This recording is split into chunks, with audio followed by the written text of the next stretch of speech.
Alright, so I wanted to wait a little bit before I gave my thoughts fully on the PTB. I know for some people this kind of seems pointless because behavior doesn't really have time to change anything, but I just wanted to get my thoughts on everything that changed, not just Springtrap as most people are talking about, because I feel like some of the other changes got a little overshadowed by Springtrap dropping. So first, let's go over the map before we get into the perks and all the other changes. So the map is okay. It looks amazing. I think most people can agree on that. And the fact that it's on the Greenville thing makes a lot more sense than I think people are giving it credit for. The layout is perfect.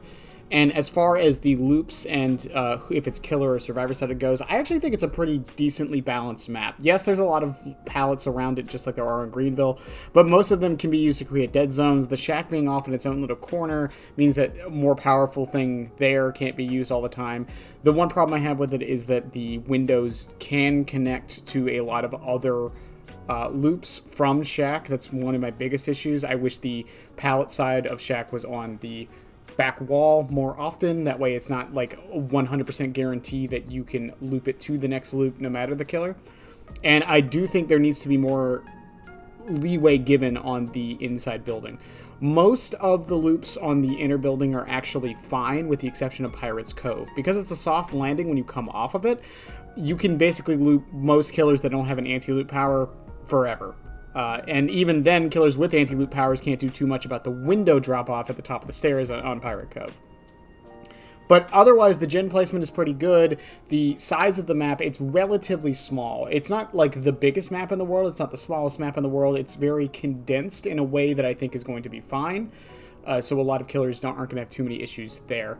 The ball pit spawning with the window and the pallet can be very, very frustrating as the killer doesn't really have much to do. Depends on where the window spawns. If it spawns on the back wall, the killer can't really do much, even if the pallet is down. And if it spawns on the wall closer to the trash can, depending on your killer, you can do some things, but it also depends if the wall on the right is open or closed. There's a lot of RNG based there that really defines how strong or weak this loop can be, and that includes like the front of the main building. If both the windows spawn, there's not much the killer can do. You can try to play it depending on your positioning, but if that window that goes, if you're looking at the front of the building, is on your right, if that window spawns, the survivor has a very good way to loop back in, go towards Pirate's Cove, and use that loop as they need to, which is one of the bigger issues I have. It's the same problem I kind of have with Dead Dog, where while there are a lot of good places for the killer to take chase, a lot of times once they get that first hit, the survivor can just make it to main building, and then that second hit takes forever. So we'll see how that goes. I don't think it really needs to be changed too much. Maybe lower the pallet density, maybe make it so there isn't as much RNG on the window spawns, but overall, great map, and I love it. The new perks. So I'll talk about Phantom Fear first, because it's the one I'm probably the most excited for. Phantom Fear, when the survivor is within your terror radius and looks at you, they scream and give their aura for 2 seconds. The perk has a 60-second cooldown. This is going to be good for any killer that has mobility, but it's going to be really good for killers that can activate undetectable whenever they need to. But in general, this is like a more healthy version of Ultimate Weapon, in my opinion.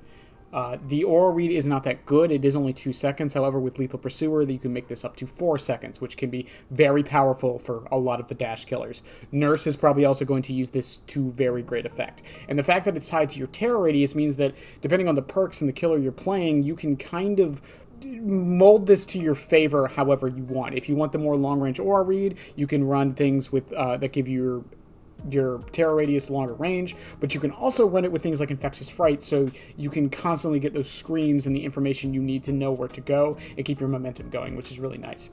Next is Help Wanted, which is basically save the best for last, but on a compromised gen. So from what we can tell, compromised gens are going to be a thing now. It's a new perk class, basically, which is fine. So you kick a gen. If the gen is completed that you kicked, you get 25% faster blade wipe for 60 seconds. It's not very good, but if you combine it with the other machine learning, the other compromising gen perk, it can be a really nice gimmick. And some killers that don't mind kicking gens and are going to lose them anyways are going to make very good use of this. I'm probably going to try running this on Kaneki because of my Save the Best for Last build, so that might be a nice little thing there. The last one is Haywire, and this is a perk I haven't really talked about at all or tested or anything, and that's mostly because there's nothing to really test. So the way Haywire works is the exit gate switches with at least 50% progress regress at a rate of 50% of the gate opening speed. So the thing with this, the exegates have to be at least 50% progressed, and they only go down to 50%. It doesn't fully regress them. That is my biggest issue with this. However, I don't want, like, this is a mechanic I've wanted in the game for a while, and a lot of people had, and I'm glad it's a perk, but I feel like it could use a bit of a buff. Maybe make it so 75% instead of 50. Maybe make it so it's at any point. I don't know exactly what they have to do to this, but Haywire is an interesting idea that I really, really hope they come back to and buff in some way, shape, or form, because it is an interesting in-game perk that does synergize with some other ones. So we'll see how that goes. So next I want to talk about a couple of the killer updates, which were Vecna and Artist.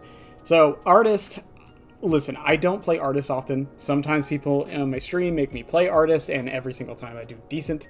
But Artist is a killer that is definitely an acquired taste and someone you have to put a lot of time into to be good with. However, from what I've heard from the Artist community, and even in my own opinion, these changes can't go through. Artist didn't need a nerf in any way, shape, or form. She is not super high powerful. She is not super, super weak. She's a very decent killer in the right hands. Now, while I do disagree with some people who say that she is somehow gone super far down in the tier list, I don't think this was necessary. The biggest one is Severed Hands. Now, what they did to this one was they lowered the range from 3 meters to 2 meters. Now, for those who don't play Artist, what Severed Hands does is if someone is swarmed with crows, anyone who comes within 3 meters of them, now 2, also gets infected with crows. Now, the big thing with this change is this means that if you hit someone on a generator, they aren't in range to get hit with the crow. They are also on the generator. So it leads to her not really having a macro play for gens, because that was the thing with Severed Hands and why a lot of people ran it. It made situations like this very, very profitable. But now, Severed Hands' main use is, I guess, if people are body blocking, and that's really about it, which just kind of defeats the purpose. The other ones, like the Iridescent Feather, it no longer reduces the number of crows to 1. The problem with this one is it was combined a lot to basically give her the undetectability. So once she ran out of crows, so I don't really think this was necessary either. And the other ones are just whatever to me, but from a lot of Artist players, this did not need to go through. If anything, Artists needed buffs, not nerfs, so we'll see how that goes. Next is Vecna, and I'm not even going to pretend like I play Vecna enough to know anything about these changes. But for the Vecna players I do know who have talked about this, they're all decent changes, with a couple exceptions. The big things to look out for here is basically that Vecna has lower cooldowns on everything but Fly, pretty much. Fly's cooldown actually did go down, but Fly's utility has kind of been swapped. Fly is now almost purely a mobility tool, not so much a dash that can lead into a hit, because they changed it so the interaction time for Fly was increased by 0.25 seconds, which means that even with Potion of Speed, you can't get the old speed back for when you can M1 again after Fly. They also increased the duration of Fly by 5 seconds, or by 1 second to 5 seconds, which is very good for utility-wise. And they also fixed the bug that caused Fly to not go to its max speed. So Fly is going to be very good as a utility tool for getting around the map, and not so much for a chase tool, which I think is okay. Dispelling Sphere has been changed basically more so to counter magic items more than it was. Now we'll get into why right now, which is because a lot of the magic items were buffed. I won't go into every individual buff, but they have been buffed in a way where they will be very, very frustrating for Vecnas to play against unless they're using Dispelling Sphere in the proper way to negate the magic items. Now, the add-on changes, again, almost all of them are actually pretty decent. And because of the cooldown changes, a lot of the add-ons that were, quote, required to play Vecna are now more options than actual requirements, which is good. We're going to get into the other perk changes here in a second, but I do want to mention Twins. Victor is now able to trigger Chase. Doesn't really matter that much, but it's a nice little quality of life thing. On to the killer perks. So Call of Brine, the duration was increased to 70 seconds from 60, and the regression was increased from 125 to 150. Good change. Call of Brine kind of got the short end of the stick after the Call of Brine eruption meta, so I think this is a perfectly fine buff. I'm glad that Call of Brine and Overcharge are getting a little bit of love ever since those changes to make it so they're not back to where they were, but they are in a place where they are still usable, which was the biggest problem with both of them. Thrilling Tremors, while not the change I've wanted for Thrilling Tremors, the cooldown was reduced to 30 seconds, which is great. For a lot of killers, that's about how long it takes to end a chase, 30 seconds. So now, Thrilling Tremors will proc more often, and when you want it to, rather than you having to wait for the cooldown to get the pickup. It's also, for those who have never used Thrilling Tremors that often, a really good information tool, just saying. It lets you know which gen is being worked on, where to go after, and the survivors can't counter it in any way. So it's really, really good. Superior Anatomy got buffed. The range was increased to 12 meters for the detection, and the cooldown was reduced to 25 seconds. So not anything massive, but this does mean that you don't have to be like right in like blade wipe animation for it to activate now. And the 25-second cooldown means that there is a chance that you can get more use out of it throughout the match, which is always good. Dark Devotion, the activation was increased to 45 seconds from 30, so it lasts longer now, and the terror radius was increased to 40 meters from 32.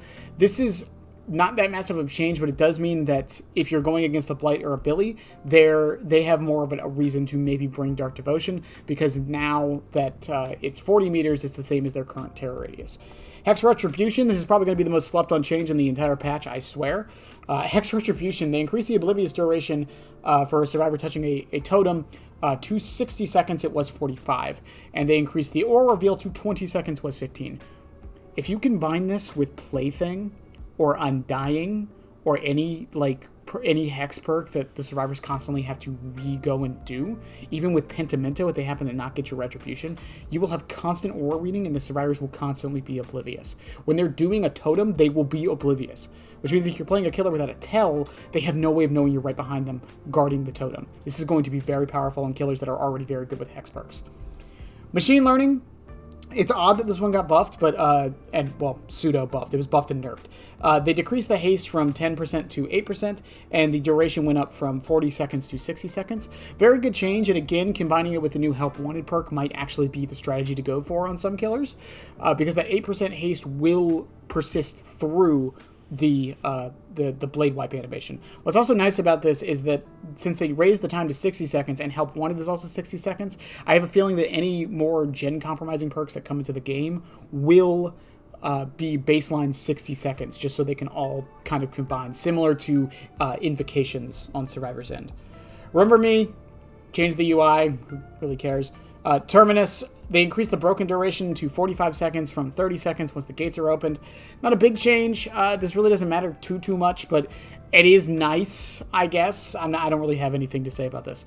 Thwack is another one that I think people are going to sleep on after this change. I think people are already sleeping on Thwack at the moment, but they increased the range to 36 meters. It was 24, and they increased the reveal from 5 seconds to 6 seconds. Not that massive of a change, but 36 meters of aura reading after breaking a pallet is actually kind of nuts. And there's a lot of situations where this is very useful, and also survivors do start bringing flashlights like I have been seeing them do a lot recently. This is a very good way not to get stunned at a pallet. And this leads into the survivor perks, where a couple of them have been adjusted, particularly Champion of Light, where this will help you counter that if need be. Next up are the survivor perks, and this is where my bias might show. However, don't worry, it's not all of them. But Botany Knowledge didn't need the buff. I'm not mad that it got buffed, but it did not need the buff it had. Basically, the efficiency reduction from healing items has been removed. I don't know why they did this. Again, healing didn't need a buff. I'll go into my thoughts on why I think they did all of these changes here in a minute. But next is Champion of Light. I'm kind of okay with this buff. As a Champion of Light enjoyer,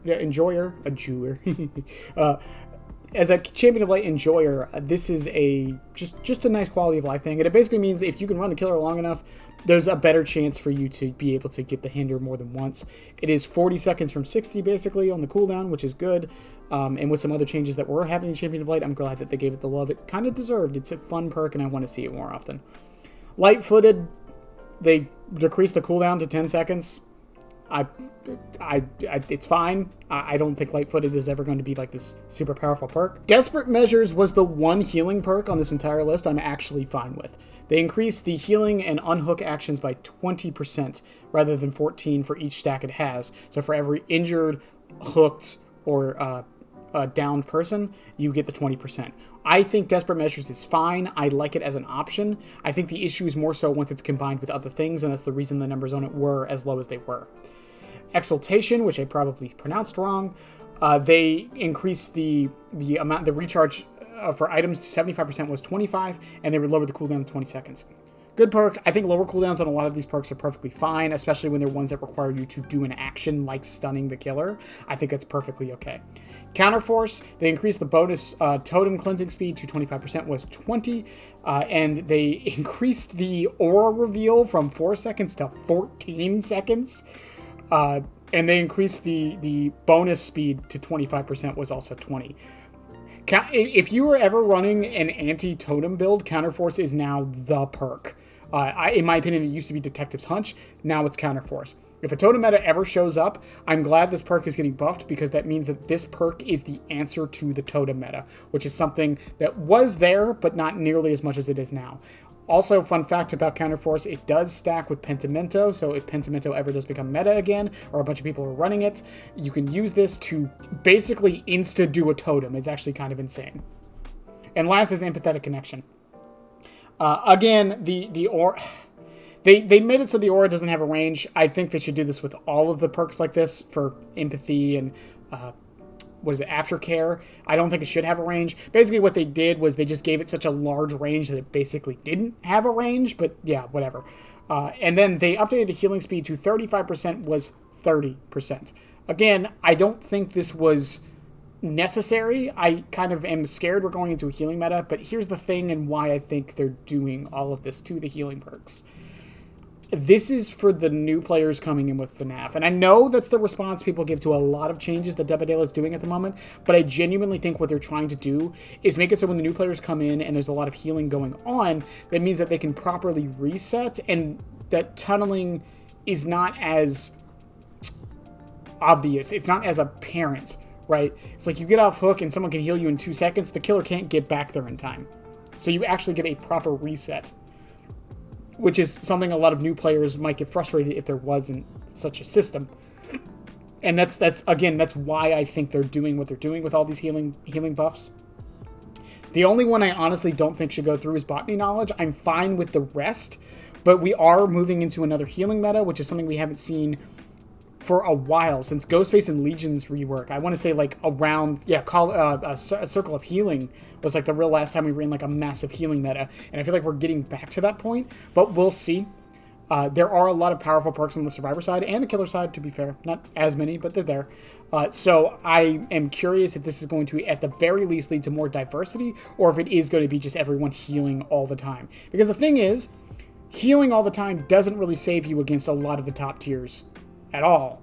It's just the lower tiers getting affected by this. So for the very good survivors going against Billy, Nurse, and Blight every match, this isn't really going to do much. Maybe against Blight and Nurse, but against Billy, he's not going to care. He's just going to down you instantly anyways.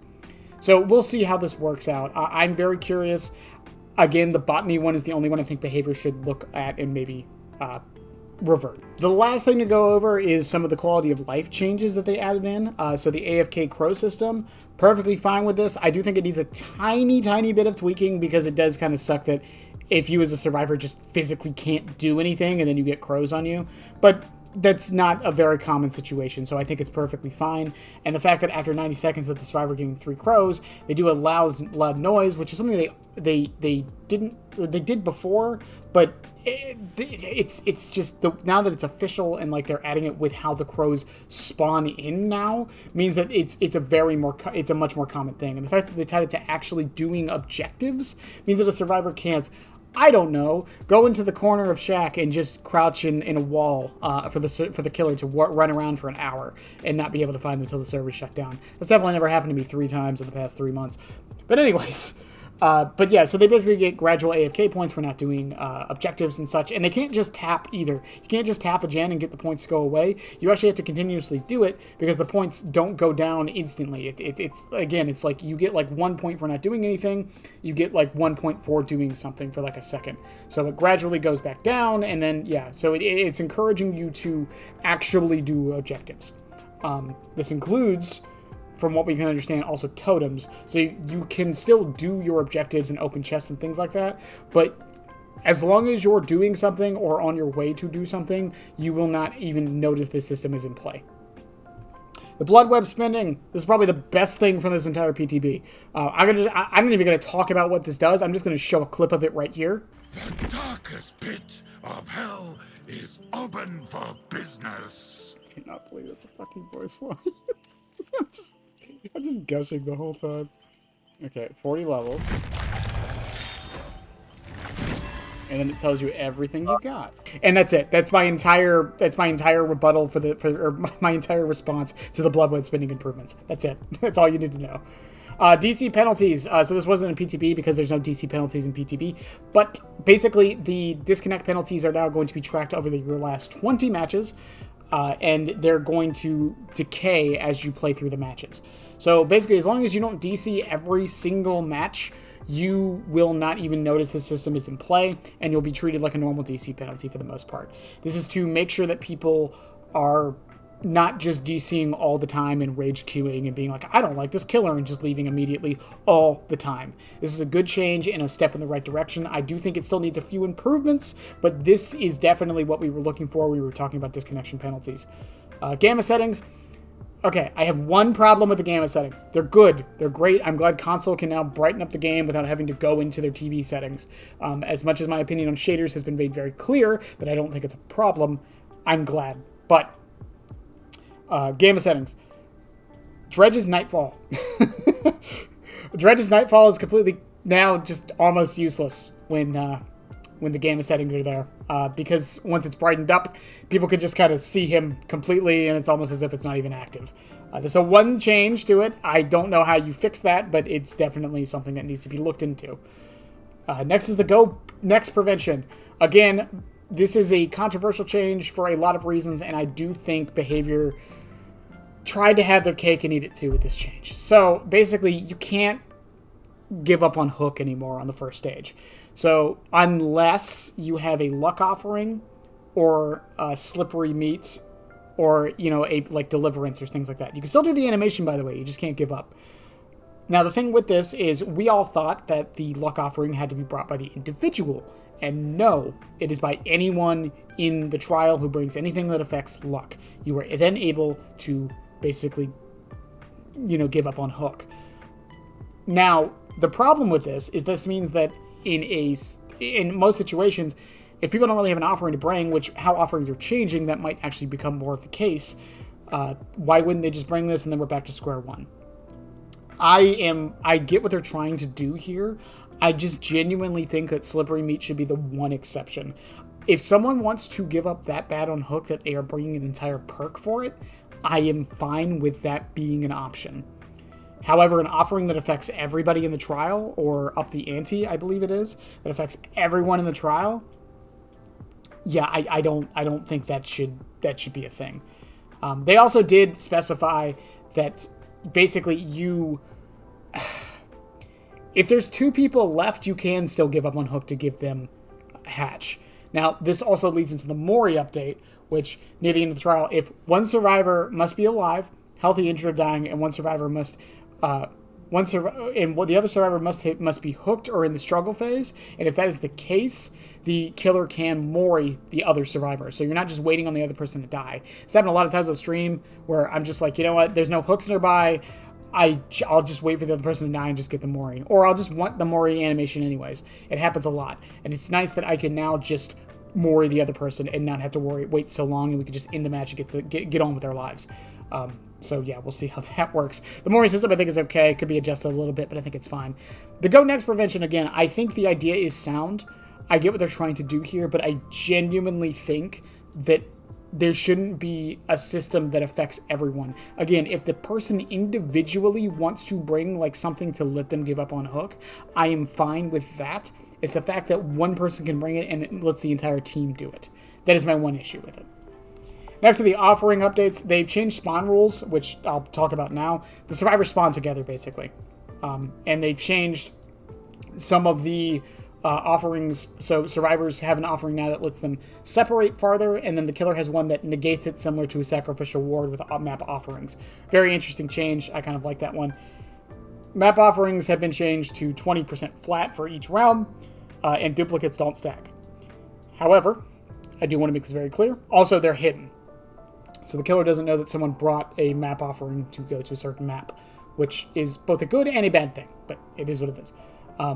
So The one problem I have with this is that while it is 20% flat, if the survivors bring 4 map offerings, that is an 80% chance to go to whatever map they wanted of those 4. That is better than what it was, and with how behavior has been changing maps recently, I think this is going in the right direction again. I just think it needs to be adjusted slightly, just a little bit more. I think 20% might be too much, but at the same time, I don't want it to be completely useless.